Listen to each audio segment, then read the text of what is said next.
Hi friends, welcome back to my YouTube channel. So ಇವತ್ತಿನ recipe ಬಂದುಬಿಟ್ಟು Malenadu special ಸಿಹಿ ಕಡುಬು ಯಾವ ರೀತಿ ಮಾಡೋದು ಅಂತ ಹೇಳ್ಬಿಟ್ಟು ನಾನು ನಿಮ್ಮ ಜೊತೆ ಶೇರ್ ಮಾಡ್ಕೊಳ್ತಾ ಇದ್ದೀನಿ. ಸೊ ಮಾಡೋದು ತುಂಬಾ ಸಿಂಪಲ್ಲು. ಸೊ ಬನ್ನಿ ಇವಾಗ ಯಾವ ರೀತಿ ಮಾಡೋದು ಅಂತ ಹೇಳ್ಬಿಟ್ಟು ನೋಡೋಣ.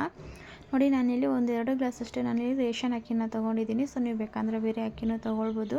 ಸೊ ನಮ್ಮ ಮೊಸರು ಅಕ್ಕಿಯನ್ನು ಮಾಡ್ಕೊಳ್ಬೋದು. ನೋಡಿ, ಇಲ್ಲಿ 2 ಗ್ಲಾಸ್ ಅಷ್ಟು ರೇಷನ್ ಅಕ್ಕಿನ ಹಾಕ್ಕೊಂಡಿದ್ದೀನಿ. ಇವಾಗ ನಾವು ಇದನ್ನು ಚೆನ್ನಾಗಿ ವಾಶ್ ಮಾಡ್ಕೊಳ್ಳೋಣ. ಒಂದು 3-4 ಸಲ ಚೆನ್ನಾಗಿ ನೀರು ಹಾಕ್ಬಿಟ್ಟು ವಾಶ್ ಮಾಡ್ಕೊಳ್ಳೋಣ. ನೋಡಿ, ಇವಾಗ ವಾಶ್ ಮಾಡಿ ಆಗಿದೆ. ಇವಾಗ ನಾನು ಇದಕ್ಕೆ ನೀರು ಅಕ್ಕಿ ಮುಳುಗುವಷ್ಟು ನೀರನ್ನು ಹಾಕ್ಕೊಳ್ತಾ ಇದ್ದೀನಿ. ಸೊ ಇವಾಗ ನಾವು ಇದನ್ನು ಓವರ್ ನೈಟ್ ನೆನೆಸ್ಕೊಳ್ಬೇಕಾಗುತ್ತೆ. ಸೊ ನಾವು ಬೆಳಿಗ್ಗೆ ಕಡುಬು ಮಾಡ್ತೀವಿ ಅಂದರೆ ನೈಟ್ ನೆನೆಸಿಟ್ರೆ ಆಗುತ್ತೆ. ಇಲ್ಲ ಸ್ನ್ಯಾಕ್ಸ್ ಟೈಮಿಗೆ ಬೇಕಾದ್ರೂ ಮಾಡ್ಕೊಳ್ಬೋದು. ಸೊ ಬೆಳಗ್ಗೆ ನೆನೆಸಿಟ್ಬಿಟ್ಟು ನಾವು ಸಾಯಂಕಾಲ ಅಷ್ಟೊತ್ತಿಗೆ ಮಾಡ್ಕೊಳ್ಬೋದು. ನೋಡಿ, ಇವಾಗ ನಾನು ಬೆಳಗ್ಗೆ ತೋರಿಸ್ತಾ ಇದ್ದೀನಿ. ನೋಡಿ, ಓವರ್ ನೈಟ್ ಬಿಟ್ಟಿದ್ದೆ ನೆನೆಯೋದಕ್ಕೆ. ಅಕ್ಕಿ ಚೆನ್ನಾಗಿ ನೆಂದಿದೆ. ನೋಡಿ, ಇವಾಗ ಇನ್ನೊಂದು ಸಲ ಚೆನ್ನಾಗಿ ವಾಶ್ ಮಾಡ್ಕೊಬಿಟ್ಟು ಸೊ ಮಿಕ್ಸಿ ಮಾಡ್ಕೊಳ್ಳೋಣ. ಸೊ ಇದನ್ನು ಸ್ವಲ್ಪ ತರಿಯಾಗಿ ರುಬ್ಕೊಳ್ಬೇಕಾಗುತ್ತೆ. ನೋಡಿ, ಇವಾಗ ನಾನು ಮಿಕ್ಸಿ ಮಾಡಿಬಿಟ್ಟು ಹಾಕ್ಕೊಳ್ತಾ ಇದ್ದೀನಿ. ನೋಡಿ, ಸ್ವಲ್ಪ ನೈಸಾಗಿದೆ. ಸೊ ನೀವು ಸ್ವಲ್ಪ ತರಿಯಾಗಿ ರುಬ್ಕೊಳ್ಳಿ. ನೋಡಿ, ಈ ರೀತಿಯಾಗಿ ಮಿಕ್ಸಿ ಮಾಡಿಕೊಂಡು ನಾವಿವಾಗ ಒಂದು ಬಾಣಲಿನಲ್ಲಿ ಹಾಕ್ಕೊಳ್ತಾ ಇದ್ದೀನಿ ನಾನು. ಸೊ ಈ ರೀತಿಯಾಗಿ ಒಂದು ಸಲ ಚೆನ್ನಾಗಿ ಕೈಯಲ್ಲಿ ಒಂದು ಸಲ ಮಿಕ್ಸ್ ಮಾಡ್ಕೊಳ್ಳಿ. ನೋಡಿ, ಸ್ವಲ್ಪ ತರಿಯಾಗಿ ರುಬ್ಕೊಂಡ್ರೆ ಸ್ವಲ್ಪ ಚೆನ್ನಾಗಿರುತ್ತೆ. ನೋಡಿ, ಇವಾಗ ಈ ರೀತಿಯಾಗಿ ಮಿಕ್ಸ್ ಮಾಡಿಕೊಂಡು ನಾವಿವಾಗ ಒಲೆ ಮೇಲೆ ಇಟ್ಕೊಳ್ಳೋಣ. ಗ್ಯಾಸ್ ಮೇಲೆ ಇಟ್ಮೇಲೆ ನಾವು ಸ್ವಲ್ಪ ಲೋ ಫ್ಲೇಮಲ್ಲಿ ಇಟ್ಕೊಂಡು ಮಾಡ್ಕೊಳ್ಬೇಕು. ಸೊ ಇವಾಗ ನೋಡಿ, ನಾನು 1 ಕಪ್ಪಷ್ಟು ಬೆಲ್ಲನ ಹಾಕ್ಕೊಳ್ತಾ ಇದ್ದೀನಿ. ಸೊ ನಿಮಗೆ ಸಿಹಿ ನೋಡಿಬಿಟ್ಟು ಹಾಕ್ಕೊಳ್ಳಿ. ನೆಕ್ಸ್ಟ್ ಇದಕ್ಕೆ ನಾನು 1.5 ಕಪ್ಪಷ್ಟು ತೆಂಗಿನಕಾಯಿ ತುರಿನ ಹಾಕ್ಕೊಳ್ತಾ ಇದ್ದೀನಿ. ಸೊ ಹಸಿ ತೆಂಗಿನಕಾಯಿ.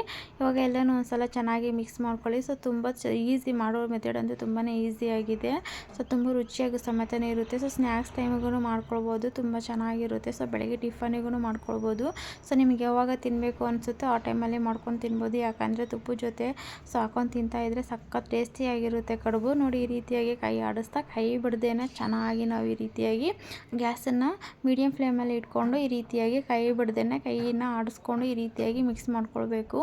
ಸೊ ಹೈ ಫ್ಲೇಮಲ್ಲಿ ಇಟ್ಕೊಳ್ಬಾರ್ದು. ಸೊ ಮೀಡಿಯಮ್ ಫ್ಲೇಮಲ್ಲಿ ಇಟ್ಕೊಂಡು ಈ ರೀತಿಯಾಗಿ ಚೆನ್ನಾಗಿ ಮಿಕ್ಸ್ ಮಾಡ್ಕೊಳ್ಳಿ.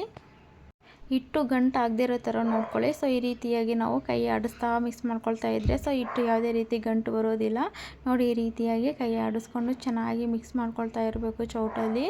ಸೊ ಲೋ ಫ್ಲೇಮಲ್ಲಿ ಇಲ್ಲ ಮೀಡಿಯಮ್ ಫ್ಲೇಮಲ್ಲಿ ಇಟ್ಕೊಂಡು ಮಾಡ್ಕೊಳ್ಳಿ. ಸೊ ಹೈ ಫ್ಲೇಮಲ್ಲಿ ಇಟ್ಕೊಳ್ಳೋದ್ರಿಂದ ಬೇಗ ಗಂಟಾಗ್ಬಿಡುತ್ತೆ. ಸೊ ಹಂಗಾಗಿ ಹೇಳ್ತಾ ಇದ್ದೀನಿ.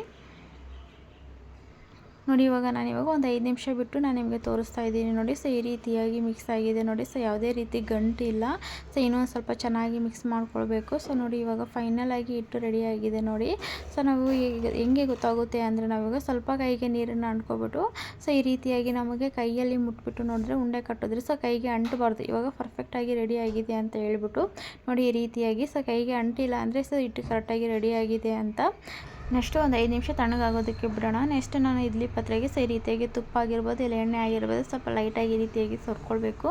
ನೆಕ್ಸ್ಟ್ ನೋಡಿ, ಇವಾಗ 5 ನಿಮಿಷ ಬಿಟ್ಟು ಇವಾಗ ಉಂಡೆ ಕಟ್ಕೊಳ್ತಾ ಇದ್ದೀನಿ. ಸೊ ನಿಮ್ಗೆ ಯಾವ ಸೈಜ್ ಬೇಕೋ ಆ ಸೈಜಲ್ಲಿ ನೀವು ಮಾಡ್ಕೊಳ್ಬೋದು.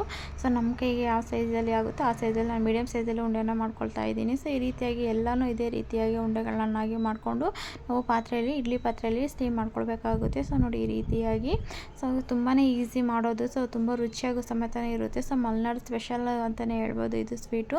ಸೊ ಬನ್ನಿ, ಇವಾಗ ಈ ರೀತಿಯಾಗಿ ಎಲ್ಲನೂ ಉಂಡೆಗಳನ್ನಾಗಿ ಮಾಡಿಕೊಂಡು ಸೊ ನಾನು ಫಸ್ಟಿಗೆ ಇಡ್ಲಿ ಪಾತ್ರೆಯಲ್ಲಿ ನೀರನ್ನ ಬಿಸಿ ಮಾಡೋಕ್ಕೆ ಇಟ್ಟಿದ್ದೀನಿ. ಸೊ ಈ ರೀತಿಯಾಗಿ ಉಂಡೆಗಳನ್ನಾಗಿ ಮಾಡ್ಕೊಬಿಟ್ಟು ಸೊ ಮೇಲ್ಗಡೆ ಒಂದು ಪ್ಲೇಟಲ್ಲಿ ಮಾತ್ರ, ಕೆಳಗಡೆ 2 ಪ್ಲೇಟನ್ನು ತೆಗೆದುಬಿಟ್ಟು ಸೊ ಮೇಲ್ಗಡೆ ಒಂದು ಪ್ಲೇಟ್ ಏನಿರುತ್ತಲ್ವ ಸೊ ಆ ಪ್ಲೇಟಲ್ಲಿ ಮಾತ್ರ ನಾನು ಹಾಕ್ಕೊಳ್ತಾ ಇದ್ದೀನಿ. ನೋಡಿ, ತೋರಿಸ್ತೀನಿ ನಿಮಗೆ ಇವಾಗ. ನೋಡಿ, ಈ ರೀತಿಯಾಗಿ ಸೊ ಮೇಲ್ಗಡೆ ಪ್ಲೇಟಲ್ಲಿ ಮಾತ್ರ ಎಲ್ಲನೂ ಈ ರೀತಿಯಾಗಿ ಉಂಡೆಗಳನ್ನಾಗಿ ಮಾಡಿಕೊಂಡು ಇವಾಗ ಸ್ಟೀಮ್ ಮಾಡ್ಕೊಳ್ತಾ ಇದ್ದೀನಿ. ಒಂದು 15 ನಿಮಿಷ ನಾವು ಇದನ್ನು ಬೇಯಿಸ್ಕೊಳ್ಬೇಕಾಗುತ್ತೆ. ಸೊ 15 ನಿಮಿಷ ಬೇಯಿಸ್ಕೊಂಡ್ರೆ ಇದು ಪರ್ಫೆಕ್ಟಾಗಿ ರೆಡಿ ಆಗುತ್ತೆ. ನೋಡಿ, ನಾನು ನಿಮಗೆ ಇವಾಗ 15 ನಿಮಿಷ ಬಿಟ್ಟು ನಾನು ನಿಮಗೆ ತೋರಿಸ್ತೀನಿ ಸೊ ಯಾವ ರೀತಿ ಕಡುಬು ರೆಡಿಯಾಗಿದೆ ಅಂತ ಹೇಳ್ಬಿಟ್ಟು. ಸೊ ನೀವೇ ನೋಡಿ. ಇವಾಗ ನಾನು ಓಪನ್ ಮಾಡ್ತಾ ಇದ್ದೀನಿ. ನೋಡಿ, ಸೊ 15 ನಿಮಿಷ ಬಿಟ್ಟು ಓಪನ್ ಮಾಡ್ತಾ ಇದ್ದೀನಿ. ನೋಡಿ, ಇವಾಗ ಪರ್ಫೆಕ್ಟಾಗಿ ಕಡುಬು ರೆಡಿಯಾಗಿದೆ. ಸೊ 15 ನಿಮಿಷ ಬೇಯಿಸ್ಕೊಂಡ್ರೆ ಸಾಕು, ಜಾಸ್ತಿ ಏನು ಬೇಡ.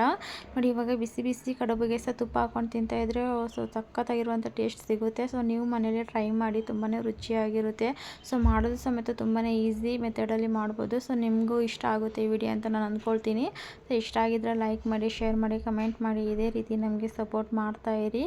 ಸೊ ನಾನಿಲ್ಲಿ ಬೆಳಿಗ್ಗೆ ಟಿಫನಿಗೆ ಅಂತ ಹೇಳ್ಬಿಟ್ಟು ಕಾಯಿ ಕಡುಬನ್ನು ಮಾಡ್ಕೊಂಡಿದ್ದೀನಿ. ಸೊ ಸಿಹಿ ಕಡುಬನ್ನು ಸೊ ಈ ರೀತಿಯಾಗಿ ನೀವು ಮನೇಲಿ ಟ್ರೈ ಮಾಡಿ, ತುಂಬಾ ರುಚಿಯಾಗಿರುತ್ತೆ. ಸೊ ಇದಕ್ಕೆ ಕಾಂಬಿನೇಷನ್ ಬಂದುಬಿಟ್ಟು ತುಪ್ಪ ಹಾಕ್ಕೊಂಡು ತಿನ್ನೋದ್ರಿಂದ ತುಂಬಾ ಟೇಸ್ಟಿಯಾಗಿರುತ್ತೆ. ಓಕೆ, ಬಾಯ್ ಫ್ರೆಂಡ್ಸ್, ನೆಕ್ಸ್ಟ್ ವಿಡಿಯೋದಲ್ಲಿ ಸಿಗ್ತೀನಿ. ಸೊ ನಿಮ್ಗೆ ವಿಡಿಯೋ ಇಷ್ಟ ಆಗಿದ್ರೆ ಲೈಕ್ ಮಾಡಿ. ಫಸ್ಟ್ ಟೈಮ್ ನಾವು ವಿಡಿಯೋ ನೋಡ್ತಾ ಇದ್ದರೆ ಸಬ್ಸ್ಕ್ರೈಬ್ ಮಾಡ್ಕೊಂಡು ನೋಡಿ. ಇದೇ ರೀತಿ ನನಗೆ ಸಪೋರ್ಟ್ ಮಾಡ್ತಾಯಿರಿ.